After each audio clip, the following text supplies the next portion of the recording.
25 ஆண்டு காலமாக ஆர்கே நகர் அதிமுகவோட வசம் இருந்தது. இன்றைய தினம் அதிமுகவின் கோட்டையை தூள் தூளாக்கி திராவிட முன்னேற்ற கழகத்தின் இருவண்ண கொடி பட்டொலி வீசி பறக்கின்ற அளவிற்கு இன்றைய தினம் மாற்றி காட்டினார்னா அதுதான் எங்க இளம் தலைவரோட சாதனை. இனி எந்த கொம்பன் வந்தாலும் இதை தொட்டு கூட பார்க்க முடியாது. எல்லா இடத்துலயும் போயிட்டு வந்துட்டார் மோடி. ஆனா அவரு நம்முடைய தமிழ்நாட்டில் தான் கால் பதிக்கவே முடியல. எப்படியோ குட்டிக்காரன்லாம் அடிச்சு பார்க்கறாங்க. ஏன்னா இங்க ஒன்றும் பண்ண முடியாது. காரணம் இது பெரியாரோட மண், அவருடைய பேரன் தளபதி ஆட்சி செய்கின்ற மண். இங்க இருந்து ஒரு கைப்பிடி மண்ணை கூட நீங்க எடுத்து முடியாது. ஆனா அந்த மோடி கூட சேர்ந்து கடந்த ஆட்சி காலத்தை 10 ஆண்டுகள் நீ செஞ்ச அட்டுழியம் கொஞ்சமா நெஞ்சமா ஒட்டுமொத்த தமிழர்களுடைய வாழ்வையும் அடமான வைத்த எடப்பாடி பழனிசாமி இன்னைக்கு நம்ம இளந்தலைவரை பார்த்து கேட்கிறாரு, என்ன யோகி உனக்கு என்ன யோகிதை இருக்கிறது, உனக்கு என்ன யோகிதை இருக்கிறது இன்னைக்கு சொல்ல முடியுமா?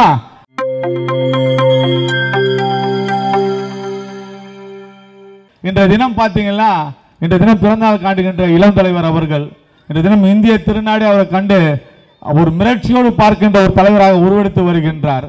அங்கு ராகுல் காந்தினா இந்த பக்கம் நம்முடைய அண்ணன் உதயநிதி ஸ்டாலின் அவர்கள் ஒப்பற்ற தலைவராக இன்றைய தினம் வலம் வந்து கொண்டு வருகிறார். தான் வகித்த துறையிலே இன்று முத்திரை பதித்து இருக்கின்றார். துணை முதல்வராக பொறுப்பேற்று இருக்கின்றார். எடப்பாடி அவர்கள் கேட்கிறார்கள், துணை முதல்வராக அவர் கொடுத்தீங்களே அவருக்கு என்ன இருக்குன்ட்டு. நீ முதலமைச்சராக இருந்தியே உனக்கு என்ன தகுதி இருந்தது? நீ முதலமைச்சராக இருந்தியே உனக்கு என்ன தகுதி இருந்தது? இந்த நாட்டிலே இந்த தினம் இந்த திராவிட இயக்கம் இல்லை என்றால் இந்த நாடு எப்படி இருக்கு ஒரு நிமிஷம் நம்ம கற்பனை பண்ணி கூட பார்க்க முடியாது. இந்த திராவிட முன்னேற்ற கழகம் தான் இன்றைய தினம் இந்த தமிழகத்தை கட்டமைத்திருக்கின்றது. நம்முடைய தலைவர்கள் தான் இந்த தமிழகத்தை கட்டமைத்திருக்கிறார்கள்.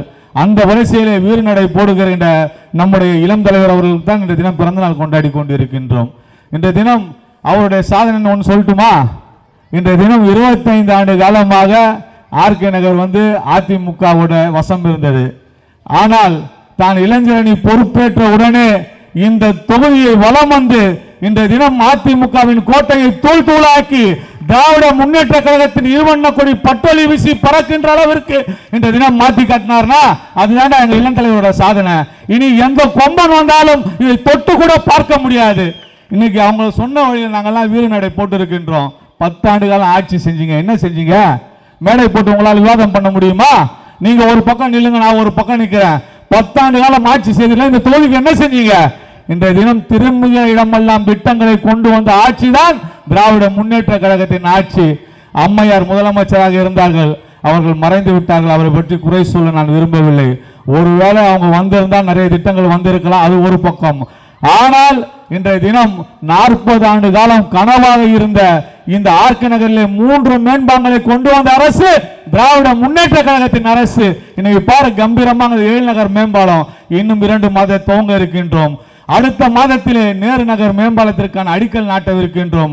விரைவில் நம்முடைய கொருக்குப்பேட்டை மேம்பாலத்துக்கு அடிக்கல் நாட்ட இருக்கின்றோம். இந்த சாதனைலாம் உங்களால் செய்ய முடியுமா? 10 வருஷங்களில் செஞ்சீங்களா? இன்னைக்கு விளையாட்டு வளாகம், அத்லெட்டிக் மையம், இன்றைய தினம் பார்த்தீங்கன்னா வங்கியே இல்லை மேற்கு பகுதியில். இன்னைக்கு சிசி பேங்க் வரப்போகுது. ஐஓசி பஸ் ஸ்டாண்ட் சொல்லியிருந்தாங்க. உண்மையான பஸ் ஸ்டாண்டை நீ நம்ம தான் அமைக்க போகின்றோம். சுடுகாடுக்கான இடுகாடு அமைப்பதற்கான பணி நடைபெற்று வருகிறது. இந்த டிஎஸ் ரோடு எப்படி இருந்தது தெரியுமா? ஒரு பஸ் கூட போக முடியாது நம்ம ஆட்சிக்கு வரும்போது. கடந்த அவங்க ஆட்சியில் 4 வருஷமா பள்ள நோடி போட்டு வச்சிருந்தாங்க. இன்னைக்கு பாருங்க சிறப்பான சாலையாக அமைச்சிருக்கின்றோம். உங்க ஆட்சியில் அந்த நம்ம லட்சுமி கோயில் பகுதி இன்னைக்கு எவ்வளவு நெருக்கடியான பகுதி இருக்கிறது. இன்றைக்கு அதை மாற்றி அமைக்காத பணிகள். அதே மாதிரி நம்ம தண்டையார்பேட்டை பேருந்து பணிமனை தரம் உயர்த்த இருக்கின்றோம். நம்முடைய சுங்கச்சாவடி பணிமனையை பணி உயர்த்த இருக்கின்றோம்.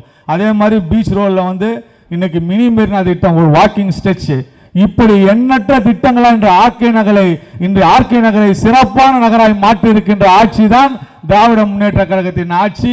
அதனுடைய தலைவர் நம்முடைய அன்பு தலைவர் பெற்றெடுத்த செல்ல மகன், வீரமகன். இந்த இயக்கத்தின் வருங்காலத்திற்கு தான் பிறந்த நாளை கொண்டாடி இருக்கிறோம். இன்னைக்கு அட்ரஸே இல்லாதவன் எப்படியோ பதவி வாங்கினவெல்லாம் இன்னைக்கு தலைவர் சொல்லி இருக்கும் போது இன்னைக்கு பெரியாருடைய சித்தாந்தத்தை கையில் ஏந்தி அண்ணாவின் அந்த கொள்கைகளை நெஞ்சிலே ஏந்தி தலைவர் கலைஞர் அவர்களின் பாதையிலே வீறுநடை போட்டு இன்றைய தலைவரின் கரம் பற்றி வருகின்ற இந்த தலைவருக்கு ஒப்பான தலைவரை உங்களால் அடையாளம் காட்ட முடியுமா? இன்னைக்கு ஒரு பக்கம் இந்த திட்டங்கள்லாம் இன்னைக்கு மகளிருக்கு எண்ணற்ற திட்டங்கள். இன்னைக்கு எவ்வளவு நெருக்கடியான பகுதி இருக்கிறது. இன்றைக்கு அதை மாற்றி அமைக்காத பணிகள். அதே மாதிரி நம்முடைய தந்தையார்பேட்டை பேருந்து பணிமனை தரம் உயர்த்த இருக்கின்றோம். நம்முடைய சுங்கச்சாவடி பணிமனை தரம் உயர்த்த இருக்கின்றோம். அதே மாதிரி பீச் ரோட்ல நம்முடைய இன்னைக்கு மகளிருக்கு எண்ணற்ற திட்டங்கள். இன்றைய தினம் இலவச பேருந்து பயண திட்டமாக இருந்தாலும் சரி, மகளிருக்கான அந்த மாதம் வழங்குகின்ற உதவித்தொகையாக இருந்தாலும் சரி, இன்றைய தினம் மக்களை தேடி மருத்துவம் திட்டமாக இருந்தாலும் சரி, இப்படி எண்ணற்ற சாதனைகளால் இன்றைய தினம் தமிழகம் தலை நிமிர்ந்திருக்கிறது. இன்னைக்கு இந்தியாவில் எல்லா இடத்துலையும் போயிட்டு வந்துட்டார் மோடி. ஆனால் அவர் நம்முடைய தமிழ்நாட்டில் தான் கால் பதிக்கவே முடியல. எப்படியோ குட்டிக்காரன்லாம் ஆட்சி பார்க்குறாங்க. ஏன்னா இங்கே ஒன்றும் பண்ண முடியாது. காரணம் இது பெரியாரோட மண், அவருடைய பேரன் தளபதி ஆட்சி செய்கின்ற மண். இங்கேருந்து ஒரு கைப்பிடி மண்ணை கூட நீங்கள் எடுத்து முடியாது. ஆனால் அந்த மோடி கூட சேர்ந்து கடந்த ஆட்சி காலத்தை 10 ஆண்டுகள் நீ செஞ்ச அட்டுழியம் கொஞ்சமா நெஞ்சமா? ஒட்டுமொத்த தமிழர்களுடைய வாழ்வையும் அடமான வைத்த எடப்பாடி பழனிசாமி இன்னைக்கு நம்ம இளந்தலைவரை பார்த்து கேட்கிறாரு, என்ன யோகி உனக்கு என்ன யோகிதை இருக்கிறது? உனக்கு என்ன யோகிதை இருக்கிறது? இன்னைக்கு சொல்ல முடியுமா? இன்றைய தினம் சிறப்பான ஆட்சியை தந்து கொண்டிருக்கின்றோம். நமக்கு எண்ணற்ற சாதனைகள் தொடர்ந்து இன்னும் ஓராண்டுகளிலே இந்த ஆர்கே நகர் என்பது எழில்மிகு ஆர்கே நகராய் படிப்படியாக மாறிக்கொண்டிருக்கிறது.